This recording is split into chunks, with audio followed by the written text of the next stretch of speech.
Cool. Yeah. Awesome. So first of all, a very, very warm welcome to everybody for yet another edition of our AppSmith community events.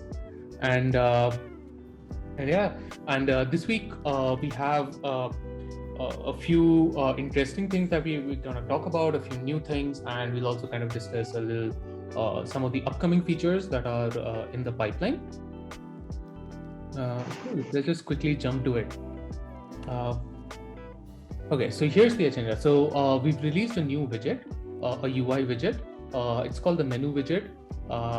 It kind of improves a lot of stuff, improves the experience around building some of the apps that most of you have been probably thinking about. We'll talk about a very oft asked feature around Postgres data typecasting. And then we'll kind of very quickly jump into authenticated APIs in using our data sources, and a much awaited sort of performance improvements around our app editing experience. So our app editing experience is going to get like a big performance boost. So we're going to talk about a little bit about that as well. As always, if any of you are joining us for the first time, feel free to kind of please ping any questions or any thoughts that you have on chat. Vihar will be kind of looking at the chat, or we'll be kind of looking at the chat as well, and we'll be very happy to kind of answer any questions that you have throughout this call. Cool. So the first thing, the menu widget. So the menu widget is basically like a hamburger can be used to show like hamburger menus and like a list of options over here. And you can also kind of customize any of these menu items to perform different actions, perform different API calls, and as with everything else, write your JavaScript inside it. So let me just show you a very quick demo of how this works. So over here, you'll see a menu button over here. So this is the menu widget, which this is what it looks like by default. And you can kind of go ahead and change the background color, change its sizes as always. And interestingly, what you can do is also add icons to your to the menu itself, and obviously like add a label over here. And each menu, when you click on it, it shows a list of options, and you can go configure each of these options. You can name it, something like this, Google Sheets option, and give each of your options different menus if you want to kind of show different things. So a folder menu, or you want to show aircrafts and etc. And you can also sort of bind any action that you could with any other UI widget. You can do the same. So over here, what I've done is I've added a navigate button where it opens up a different page inside AppSmith itself. So let's say we have a Google Sheets integration page over here. I'm saying that, when I click on this particular menu, it should open up the Google Sheets integration page. Yeah. So this is another page in the same app. You can also navigate outside and go to Google. So you can open google.com, etc., etc. So you can do a bunch of stuff. So it just improves the type of things that you could build on AppSmith. So it just adds one more element that you could include in your app building experience. Cool. The next thing, okay. So this was like asked so many times because people would get stuck, because we kind of we gave a lot of priority to security, especially when you're executing SQL code. So by default, all SQL that you write inside AppSmith is a prepared statement. That means users or viewers of your app cannot execute arbitrary SQL. They cannot introduce SQL injection. But the problem that a lot of people used to face is that let's say you have a query like this, where select star from users where name is equal to input one.text, order by ID. But if this input1.text was like a number, this would fail, in your SQL query itself. And this was causing a lot of heartburn. So we've introduced features where you can typecast your Postgres variables, your Postgres values to whatever your column type is. So very quickly, let me just show you over here. Where do I have that? Over here. So over here, for example, if I go to the UI for this, so let's say my input one, I have a value of say 12, and if I go over here, it kind of shows me that I can execute a query. Sorry, I don't think there is. Let me.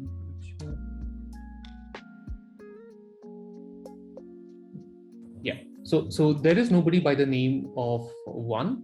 So if this data typecasting is not there, we'll actually see an error. Because what Postgres is trying to do is trying to cast an integer value to text, and this kind of throws an error. So now you can, you can stay safe. You can still use prepared statements while you can still typecast it and give you the flexibility to execute or bind any widgets data to any SQL query that you have. So as always, security is great, but security plus flexibility is party time. So yeah, the next thing that we've introduced is we've had this feature for a while, but what we've done is we've actually made it a little easier for folks to create an authenticated API directly. So you don't necessarily need to now create a new API, then create a data source, and then add authentication on top of it. Your basic auth or OAuth or digest auth, etc. You can directly just start by creating an authenticated API and then sort of proceed from there.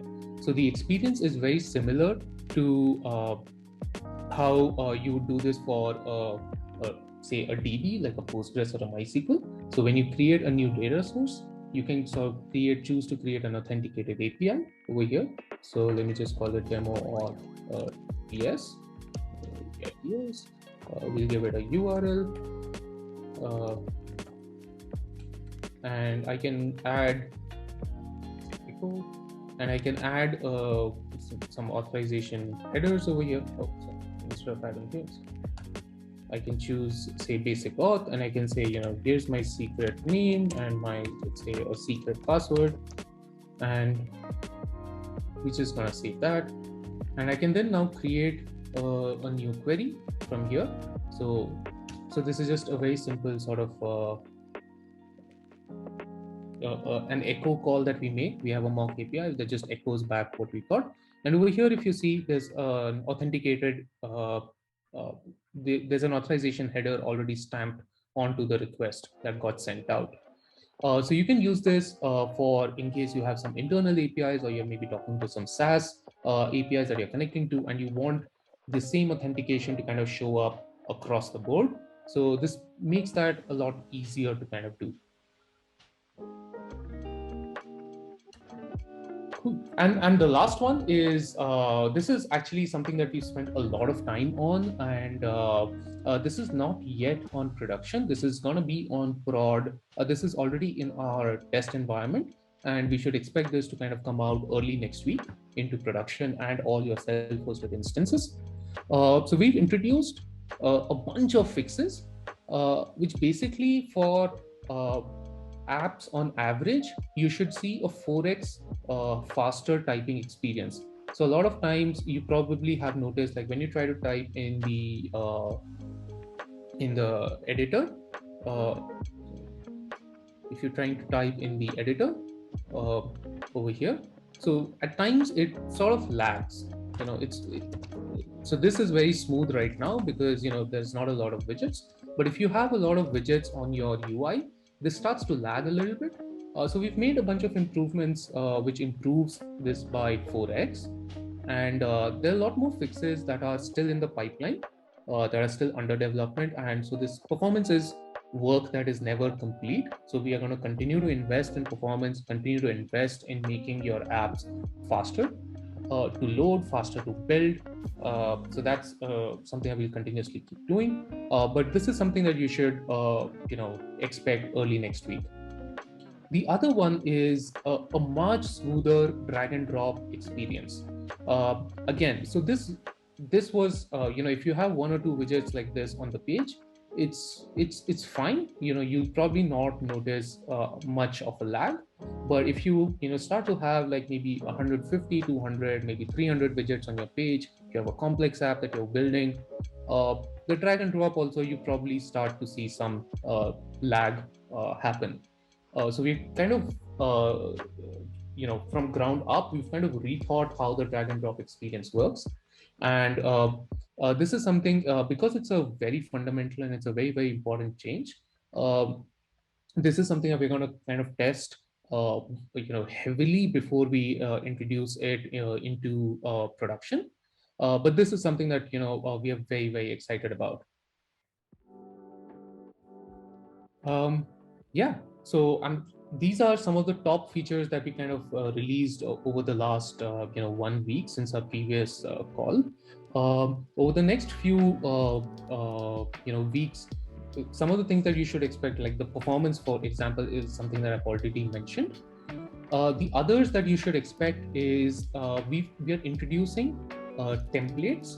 So where you can, a lot of people, for example, you have your Postgres or MySQL database, and in order to create a CRUD dashboard itself, like I just want to view data, I want a modal or a form to kind of input or update data into my database. So it was painful because you had to kind of build it from scratch each and every time you connected to a new database. And that's where we're kind of bringing in templates as well, where if you connect to an SQL data source, you connect to Google Sheets, you connect to S3 endpoints, just click a button and that entire CRUD dashboard is pre-built for you, and it works right out of the box. uh, and because you have now a template to work to as a starting point, you can always go and start editing the template and making it yours and giving it that that personal touch that you need or your team needs. But it gives you you start like literally many meters ahead of where you would probably start. um, so that's one thing that we're super I think is going to be very exciting for folks. And the other one that is probably that's already in the works and hopefully should be out sometime in the next couple of weeks is again, when you connect to data from your data sources or to your APIs or your databases, you no longer have to kind of think about should I display this in a widget or a list, and where does this go, so on and so forth. The moment the data comes back, AppSmith automatically detects the type of data, how is it laid out in your JSON or in your response, and automatically kind of suggests one or two or three like the top widgets that this is probably the best way to kind of render your data, and on a click of a button it automatically just starts showing up on your app. So it kind of again improves the app building experience. And like I said, AppSmith is all about being fast. So we want to be fast. So we're working on multiple sort of prompts where we're working on fast to load and fast to build. So these are features that will address some of the fast to build aspect about AppSmith. Yeah. So that's largely what I had in store today. If anybody has any questions, any thoughts to share, if you have any suggestions, or you just want to shoot the breeze, please speak up. And we'd love to kind of go through any or give you like a demo around some of the use cases that you might be having. We'd love to kind of answer that.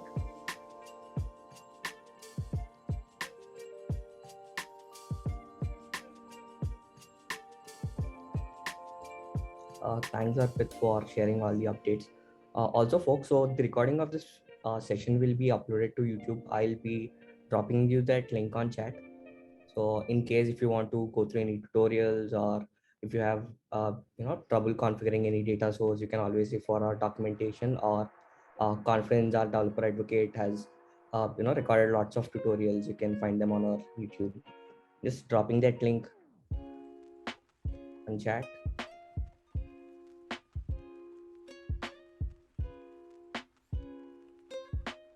As always, we also have a very active community page, and we also have a very active Discord channel as well. I can see a bunch of folks over here who are very active on our Discord server as well. So please feel free to kind of join our community on Discourse or on Discord, and we'd love to kind of also. Oh, awesome! Thank you so much, Adrian. Uh,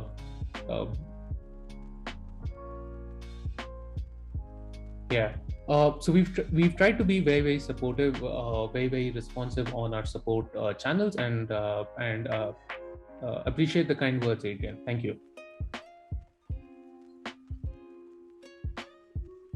Right, folks. So in case we don't have any questions, we'll end the call in a couple of minutes. Okay, so as Adrian has asked, I wonder if you ever sleep. So this is the advantage of actually being a globally distributed team. So we have folks on our team who are across, I think, 7 countries now, from Europe to East Asia. So we managed to cover a lot of time zones, which is great. And yeah.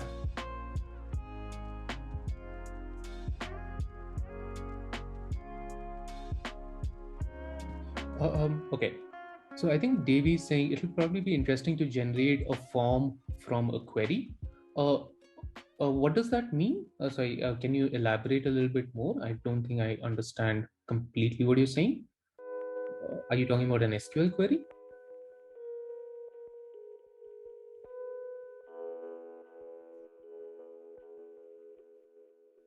By the way, folks are always free to unmute their mic and speak as well.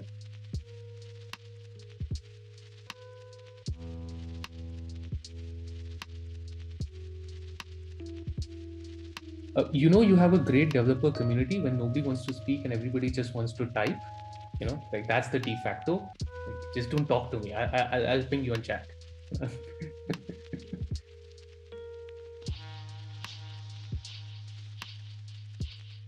So basically, of dragging and dropping widgets, I think generating widgets from a query kind of thing. Yes, that is the one that I was talking about. So let's say you have a query like this. Let me open my query. Let me just actually.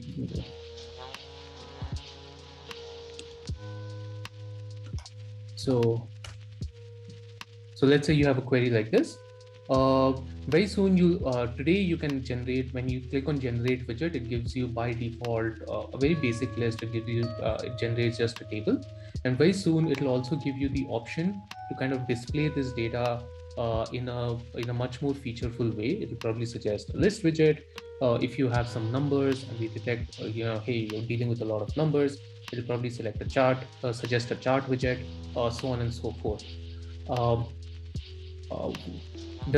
Is that something that what you were thinking, Davey?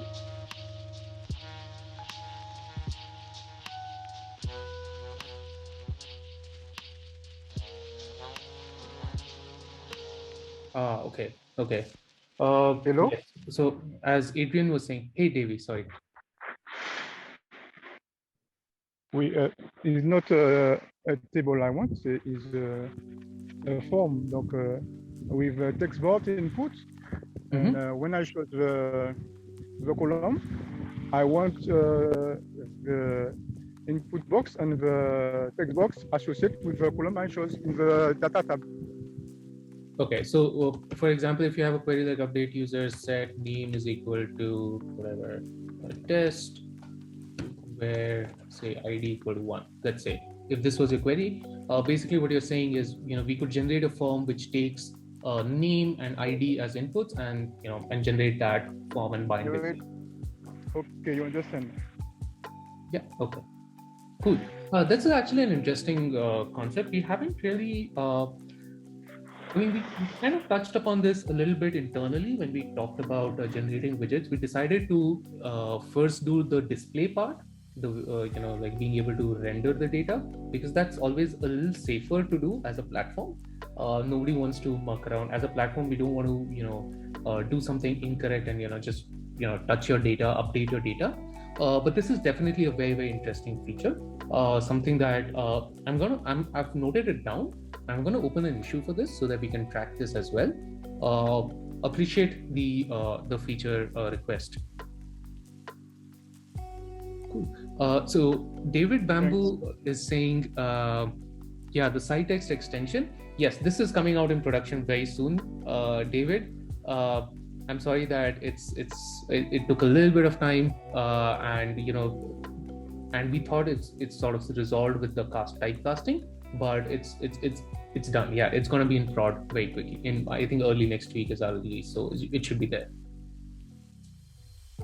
Okay, so Adrian is saying creating forms can be painful. Dragging and dropping fields from an SQL query.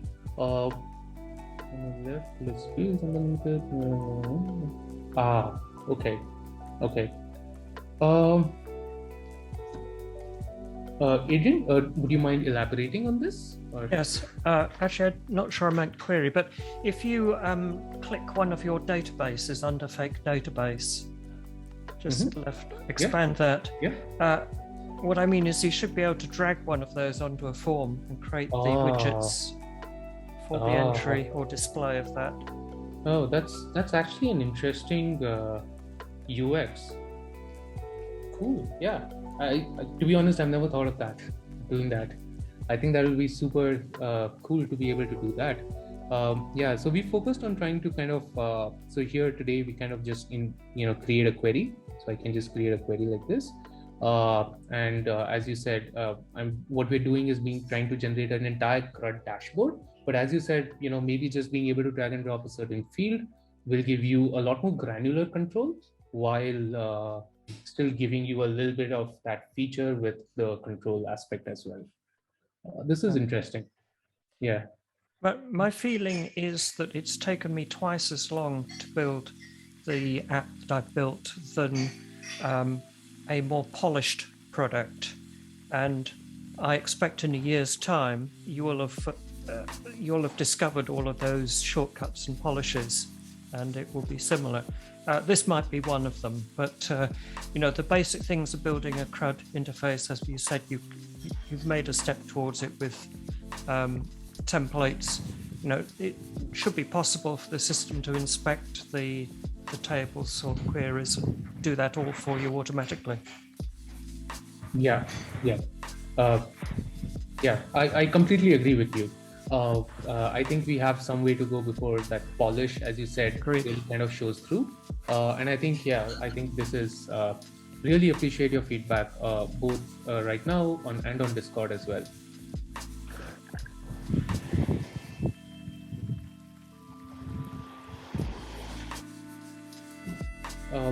Any other questions or suggestions or feature requests that folks might have?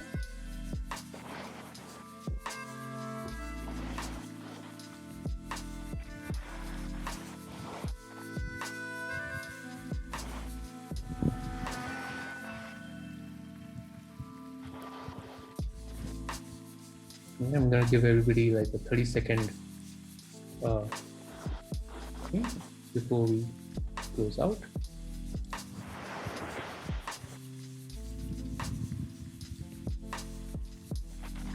Okay, cool.